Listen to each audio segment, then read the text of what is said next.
প্রিয় ভক্ত অনুরাগী বন্ধুগণ, আমি সুব্রত কুমার দাস। আপনারা দেখছেন রাজবলহাট মোবাইল টিভি। বন্ধুরা, আজ আপনাদের সোয়ারির নামহট্ট গৌরনিতাই মন্দিরে নিয়ে যাচ্ছি, যেখানে নিত্যানন্দ প্রভুর আবির্ভাব তিথি পালন হচ্ছে। প্রত্যেক বৎসর সরস্বতী পুজোর পরে যে ত্রয়োদশী থাকে বা ভীম একাদশীর কয়েকদিন পরে যে দুদিন পরেই যে ত্রয়োদশী থাকে, সেই ত্রয়োদশীটাই প্রভু নিত্যানন্দর আবির্ভাব তিথি। দেখতে পাচ্ছেন, আমরা এর আগেও এই মন্দিরের কাহিনী বা ছবি আপনাদের দেখিয়েছি, বা গত বৎসরেও প্রভু নিত্যানন্দর আবির্ভাব তিথি আপনাদেরকে পরিবেশন করেছি। তার আগে ঝুলন যাত্রা এক বছর পরিবেশন করেছি। তার আগে মন্দির কিভাবে তৈরি হয়েছিল সেটাও জানিয়েছি। এই যে দেখুন, বাঁদিকের এই মাঠটায় অনুষ্ঠান হচ্ছে। এই মাঠেরই ঠিক উত্তর দিকে মন্দির আছে। দেখুন, লেখা আছে নিতাই গৌর মন্দির, সোয়ারি, রশিদপুর, জাঙ্গিপাড়া, হুগলি। চলুন আমরা মন্দিরের ভিতরটি আপনাদের আরেকবার দেখিয়ে দিই, যারা আগে দেখেননি। চলুন, এখানে কিছু ভক্ত আছে। আজ দুপুরে সকল ভক্তের ভোগের ব্যবস্থা আছে। ভোগের মধ্যে কি কি হয়েছে সব আপনাদের দেখাবো। খুব সুশৃঙ্খলভাবে কয়েক হাজার ভক্তকে এখানে ভোগ পরিবেশন করা হবে, সেসব আপনাদের দেখাবো। তার আগে দেখুন মন্দিরের ভিতরটা, যেটা এখনও সম্পূর্ণ হয়ে ওঠেনি। বেশ কয়েক বছর ধরে মন্দিরের কাজ চলছে। দেখতে পাচ্ছেন, এখানেই প্রতিদিন দুবেলা প্রভুর সেবা হয়। এখানে এই যে দেখতে পাচ্ছেন, এখানে বিভিন্ন অনুষ্ঠান হয়, সেগুলো পরে বলবো। তার আগে দেখুন, যেখানে অনুষ্ঠান চলছে সেই মাঠে চলুন, সেই মাঠের কি অনুষ্ঠান দেখায়। সেজন্য ধনমর নিত্যানন্দ, নিত্যানন্দ স্বরূপ যে ধন সম্পত্তি, সেটা যদি আমরা না প্রাপ্ত হই, তাহলে গৌরাঙ্গের সেবা করার যোগ্যতা অর্জন হবে না। সেজন্য আদি গুরু নিতাই, নিত্যানন্দ প্রভু কি। তো এইভাবে আমরা নিত্যানন্দের কৃপা আমরা বুঝতে পারি। তো নিত্যানন্দ প্রভু খুব বালক সুলভ। এই নিত্যানন্দ প্রভু যে স্বয়ং বলরাম, সে সম্বন্ধে বৈদিক শাস্ত্রে দেখা যায়। নিত্যানন্দ প্রভু একবার তিনি বৃন্দাবনে গেছেন। বৃন্দাবনে গিয়ে তিনি শ্রীরাম শ্রীরাম শ্রীরাম এভাবে চিৎকার করছেন। শ্রীরাম তো দ্বাপর যুগে, কিন্তু কলি যুগে নিত্যানন্দ প্রভু গিয়ে বৃন্দাবনে শ্রীরাম শ্রীরাম করে ডাকছেন। তখন সত্যিকারের শ্রীরাম তিনি গুহাতে ছিলেন সেই দ্বাপর যুগ থেকে। তো সেই গোবর্ধনের গুহা থেকে শ্রীরাম বেরিয়ে এসেছেন। কেন এত গম্ভীর স্বরে চিৎকার করে কে শ্রীরাম শ্রীরাম ডাকছে দেখার জন্য। তখন উনি এসে দেখছেন, যেহেতু কলিযুগে নিত্যানন্দ প্রভু তখন বেটে হয়ে গেছেন, আর দ্বাপর যুগে শ্রীরাম অনেক লম্বা, অনেক ডবল একদম। তখন শ্রীরাম এসে নিত্যানন্দ প্রভুকে জিজ্ঞাসা করে, তুমি কে, এইভাবে চিৎকার করে আমাকে ডাকছ? তখন নিত্যানন্দ প্রভু, আমি বলাই, তোমার সেই বলাই। বলাই? আরে বলাই তো আমার মতো উচ্চ লম্বা ছিল, খুব স্বাস্থ্যবান ছিল, তুমি তো এখন বেটে, কি করে বলাই হলে? আমি বিশ্বাস করি না। তখন নিত্যানন্দ প্রভু বললেন যে, তুমি বিশ্বাস করছো না? বলছে না। তখন শ্রীরাম বলছে, আমি বিশ্বাস করবো তখন তুমি আগে আমার সামনে দৌড়াও। আমি তোমাকে যদি স্পর্শ না করতে পারি, ছুঁইতে না পারি, তাহলে আমি জানবো তুমি সেই বলাই। কেন দ্বাপর যুগে দৌড় প্রতিযোগিতায় তোমাকে স্পর্শ করতে পারতাম না। আর যদি তুমি সত্যিকারে বলাই হও, তাহলে এই সামনে, আমার সামনে তুমি দৌড়াও, এই গিরি গোবর্ধনের সামনে করে পরিক্রমা করা হয়ে যাবে। আর দৌড়াতে থাকো, আমি তোমার পিছনেও দৌড়াচ্ছি। তোমাকে যদি না ছুঁইতে পারি, তাহলে জানবো তুমি সেই বলাই। তখন নিত্যানন্দ প্রভু শ্রীরামের আগে দাঁড়ালেন, আর শ্রীরাম পিছে। নিত্যানন্দ প্রভু বললেন 1 2 3। তখন ছুটতে ছুটতে ছুটতে একদম গিরি গোবর্ধন পরিক্রমা হয়ে গেল, আর শ্রীরাম তাকে ছুঁইতে পারলো না। নিতাই গৌর সীতানাথ প্রেমানন্দে। তখন শ্রীরাম অবাক হয়ে গেছে যে তুমি তাহলে বলাই। তখন নিত্যানন্দ প্রভু তাকে আলিঙ্গন দিলেন। তখন বললেন, তাহলে শ্রীরাম এখন আমার সঙ্গে যেতে হবে। তখন শ্রীরাম বলছে, দেখো বলরাম, এখন তো আমি যেতে পারি না, আমি কোনো মাতৃজঠরে যেতে চাই না। আর এই রকম ভাবে যদি আমি লম্বায়িত যদি যাই, মানুষ ঠাট্টা করবে, লম্বু বলবে, কত কিছু খারাপ বলবে, আমি তো যাব না তোমার সঙ্গে। তখন নিত্যানন্দ প্রভু তার হাল ছিল, তিনি বলরামের ভাবে তার হালটা নিয়ে তার কাঁধে রেখে করে টেনে তখন নিত্যানন্দ প্রভু সমান করে দিলেন। জয় নিত্যানন্দ প্রভু কি। তখন সেই শ্রীরামকে বললেন, তোমার নাম আজ থেকে অভিরাম গোপাল ঠাকুর। হরিব অভিরাম গোপাল কি। এই হুগলি জেলাতেই সেই অভিরাম গোপালের সিপাট আছে, খানাকুল কৃষ্ণনগরে। সেই অভিরাম, তাকে আর দেহ ধারণ করতে হয়নি, মাতৃজঠরে আসতে হয়নি। নিত্যানন্দ প্রভু তার সমান করে বললেন, তুমি চলো, আমি পরে যাচ্ছি, তুমি আগে যাও। তো পরবর্তীকালে সেই অভিরাম গোপাল ঠাকুর তিনি নিত্যানন্দ প্রভুর দ্বারা নাম প্রাপ্ত হয়েছিলেন। আর খানাকুল কৃষ্ণনগর শ্রীপাঠ স্থাপন করলেন। ওখানে সুন্দর পুকুর খনন হয়েছিল, গোপীনাথ বিগ্রহ প্রকাশ করে সেখানে সেবা করেছেন। আপনারা খানাকুল কৃষ্ণনগরেও যাবেন, সেখানে অভিরাম গোপালের শ্রীপাঠ দর্শন করতে পারবেন। খুব সুন্দর বিগ্রহ আছে। তো আপনারা সেখানে অভিরাম ঠাকুরের অনেক মহিমা আছে। উনি খুব তেজিয়ান, সাধারণ নন। উনি বিগ্রহ প্রণাম করলে যদি কোনো বিগ্রহ সত্যিকারে প্রতিষ্ঠিত না হয়, সেই বিগ্রহগুলি ফেটে যেত, এরকম ছিল। অভিরাম গোপাল এত শক্তিশালী ছিলেন, তার শক্তি অনেক বড়। ওনার কথা অনেক কিছু আছে। আমি নিত্যানন্দ প্রভু যে স্বয়ং বলরাম, সেটা অভিরাম গোপাল এই যে শ্রীরাম সখা দ্বারা প্রমাণিত হলো। হরে কৃষ্ণ কৃষ্ণ কৃষ্ণ হরে হরে, হরে রাম রাম রাম হরে হরে। একসাথে আপনাদের যাওয়া দরকার নেই, বড় লাইন আছে। যত আপনারা নিতাইয়ের কৃপা হচ্ছে হরিনাম করবেন। এই জন্য নিজেদের বাড়িতে আপনারা সাধুসঙ্গ করুন, ছেলে মেয়েদের নিয়ে নিত্যানন্দ প্রভুর প্রবর্তিত এই হরিনাম গ্রহণ করুন। হরে কৃষ্ণ মন্ত্র নাম হঠাৎ সাথে যুক্ত হন। 10-5 মিলে আপনাদের বাড়িতে বাড়িতে একটি করে নাম হঠাৎ সংঘ বসুন। সপ্তাহে 4-5 পরিবার নিয়ে বাড়ি বাড়ি আপনারা সাধু সঙ্গ নাম হঠাৎ মহামিলন নামের আদান প্রদান করে চেতনাকে মার্জিত করে দিব্য জ্ঞান লাভ করুন। এবং গীতা ভাগবতের শিক্ষা অনুসারে যে কর্তব্য নির্ণয় করে ভগবানের সেবাতে যুক্ত হন। এটি মনুষ্য জীবনের উদ্দেশ্য, প্রকৃত উদ্দেশ্য। ধর্মহীন মানুষ পশুবি নরানা। মনুষ্য জীবনে যদি আমরা এই কলিযুগের ধর্ম নাম সংকীর্তন সেটিতে অংশগ্রহণ না করি, ধর্মের মূল বিষয় হচ্ছে ভগবানকে জানা, তার সেবা করা, তার নাম জপ কীর্তন করা, আর সমস্ত কর্ম তার উদ্দেশ্যে সম্পাদন করা। চাকরি, ব্যবসা, চাষবাস কোনো কিছু ত্যাগ করতে হবে না। আজ ইস্কনের প্রতিষ্ঠাতা ছিল প্রভুপাদ।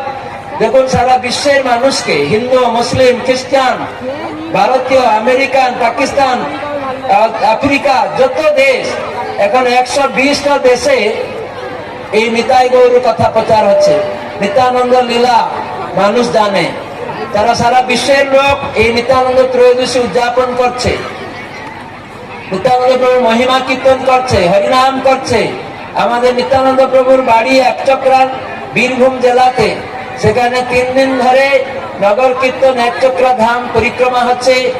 আর আজকে সারাদিন হরিকথা হচ্ছে, প্রসাদ বিতরণ হচ্ছে, যেখানে নিত্যানন্দ প্রভু আবির্ভূত হয়েছিলেন।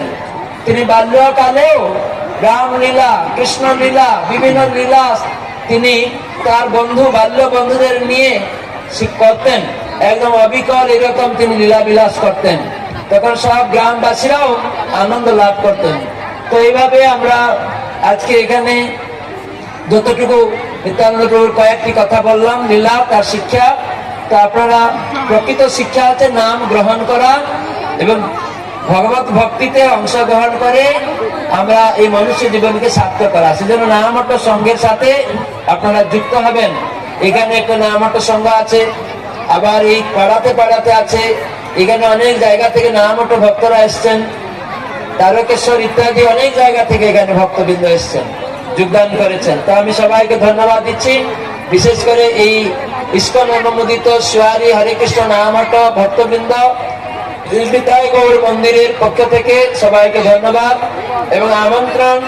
এরকম ভাবে আপনারা সেবায় অংশগ্রহণ করুন এবং নিজেদের মনুষ্য জীবনকে সার্থক করতে, পরিবার সমাজ যদি জীবনকে সার্থক করতে চান, মনুষ্য জীবনকে আসুন, হরিনাম করুন, জপমালা নিন, গীতা ভাগবত নিন, আর প্রসাদ সেবা করুন মাঝে মাঝে, এবং অভ্যাস করুন যাতে সারা জীবন প্রসাদ পাওয়া যায়, সারা জীবন হরিনাম করা যায়। তাই জন্য সাধু সঙ্গে যুক্ত হন, ক্রমে ক্রমে আপনারা দেখবেন জীবনকে সার্থক করতে পারবেন। আর জোরে হাত তুলুন সবাই, জোরে বলুন হরে কৃষ্ণ হরে কৃষ্ণ কৃষ্ণ কৃষ্ণ হরে হরে, হরে রাম রাম রাম হরে হরে। বাঞ্ছাকল্পতরুভ্যশ্চ কৃপা সিন্ধুভৈব চ পতিতানাং পাবনেভ্যো বৈষ্ণবেভ্যো নমো নমঃ। উলুধ্বনি হরি বল, নিতাই গৌর প্রেমানন্দে।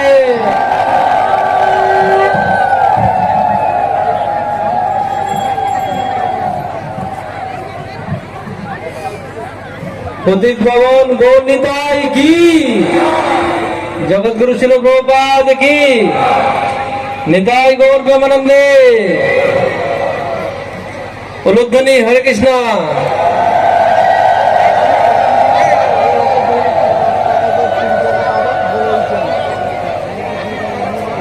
যশোমতী নন্দন, উলুধ্বনি উলুধ্বনি হরি নাগর। যশোমতী নন্দন ভোজ ভোজবর নাগর, গোকুল রঞ্জন কান, গোকুল রঞ্জন কান, যশোমতী নন্দন ব্রজবর নাগর। যশোমতী ভোজ বর গোকুল রঞ্জন কান, গোকুল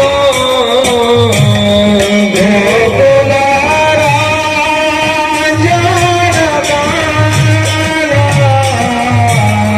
গোপী রান ঘন মদন মনোহর। গোপী রান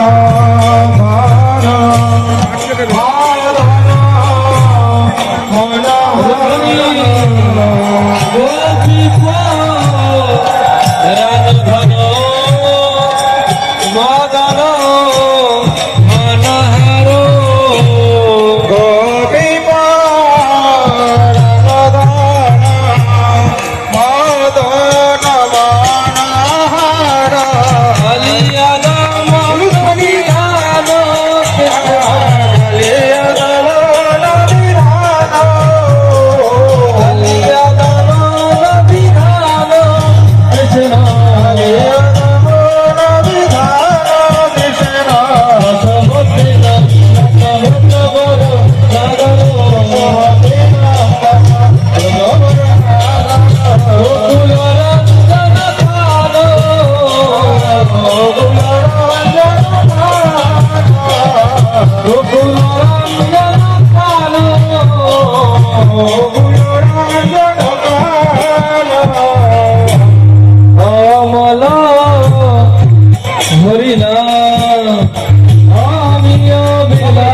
আমি অভিলাষ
নন্দ গো ধন ভালা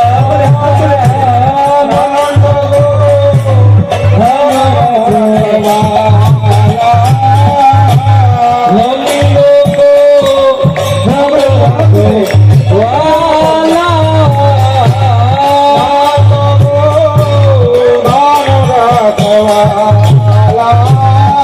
গোবিন্দ মাধব নবনীত ভক্ত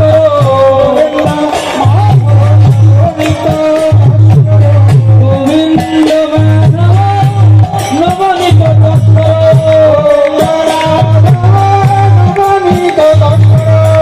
গোবিন্দ মাধব নবনীত ভক্ত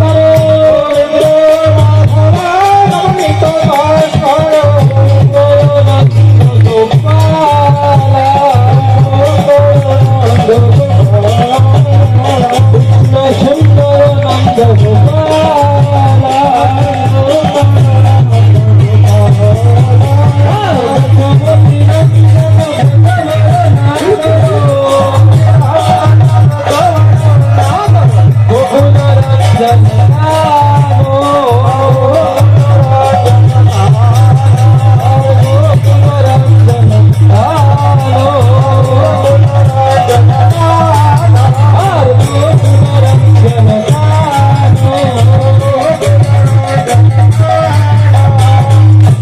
যমুনা তট সর গোপী বসন হর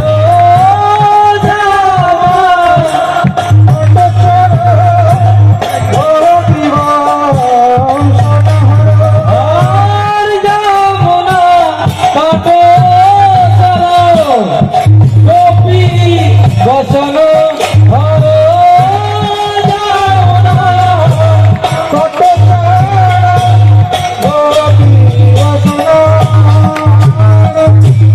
রাসর শীঘ্র কৃপা ময়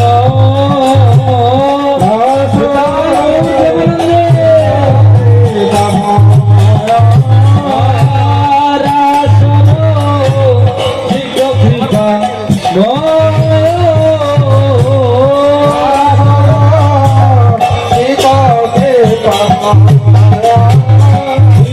রাধা বল্লভ বৃন্দাবন নট রাধা বল্লভ বৃন্দাবন নট রাধা বল্লভ বৃন্দাবন নট রাধা বল্লভ বৃন্দাবন নট রাধা বল্লভ বৃন্দাবন নট রাধা বল্লভ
দেখুন কত রান্নার আয়োজন হচ্ছে, প্রায় 7,000 8,000 কি 10,000 লোকের এখানে খাওয়ার ব্যবস্থা আছে। খাবার অনেক কিছু পদ হয়েছে, সেসব আপনাদের পরে দেখাচ্ছি। দেখুন কত বড় বড় কড়াই করে রান্না চলছে এবং খুব সুন্দরভাবে সুশৃঙ্খলভাবে এবং শান্তভাবে সব কাজ সম্পন্ন হচ্ছে প্রভু নিত্যানন্দর কৃপায়। চলুন আমরা এখন দেখাতে যাই ভক্তরা কিভাবে প্রসাদ নিয়ে তা গ্রহণ করছে। দেখুন লাইনে ভক্তরা প্রথমে থালা নিচ্ছে, থালার উপরে একটা পাতা দিচ্ছে, তারপর ভাত দিচ্ছে একজন, আরেকজন ডাল দিচ্ছে, আরেকজন শাক দিচ্ছে বা সবজি দিচ্ছে, আরেকজন দেখতে পাচ্ছেন আলু কপি এবং পনির দিয়ে একটা তরকারি হয়েছে সেটা দিচ্ছে, তারপর চাটনি দিচ্ছে, তারপর দেখতে পাচ্ছেন বোঁদে দিচ্ছে, তারপর পায়েস দিচ্ছে। এত রকম পদ যে সকল ভক্তর জন্য দেওয়া সম্ভব সেটা এনারা দেখিয়ে দিয়েছেন। দেখতে পাচ্ছেন খুব সুন্দরভাবে, কোনো হই হই নেই, খুবই শান্তশিষ্টভাবে, খুবই সুশৃঙ্খলভাবে তা চলছে। এরকম ভোগ দেবার 3টে লাইন হয়েছে যাতে ভক্তদের ভোগ নিতে কোনো অসুবিধা না হয়। ভক্তরা ভোগ নিয়ে একটা জায়গায় গিয়ে লাইনে বসে খাচ্ছে। এই যে ভক্তরা গিয়ে বসছে সেইটাও ভলেন্টিয়াররা কোন লাইনটা খালি আছে সেখানে তাদেরকে প্রবেশ করিয়ে দিচ্ছে। দেখছেন বয়স্কদের জন্য টেবিল চেয়ারের ব্যবস্থা হয়েছে। এই যে কোন লাইনে খালি আছে সেখানে ভক্তদের প্রবেশ করিয়ে দিচ্ছে। এতে খুব সুবিধা হয়েছে কি তারা খুব সুন্দরভাবে সেখানে গিয়ে ভোগ গ্রহণ করতে পারছে। এতে কোনো ভিড় হচ্ছে না, ভক্তদের প্রসাদ গ্রহণের কোনো অসুবিধা হচ্ছে না। খুব সুন্দর পরিকল্পনা, এর জন্য ধন্যবাদ, অশেষ ধন্যবাদ।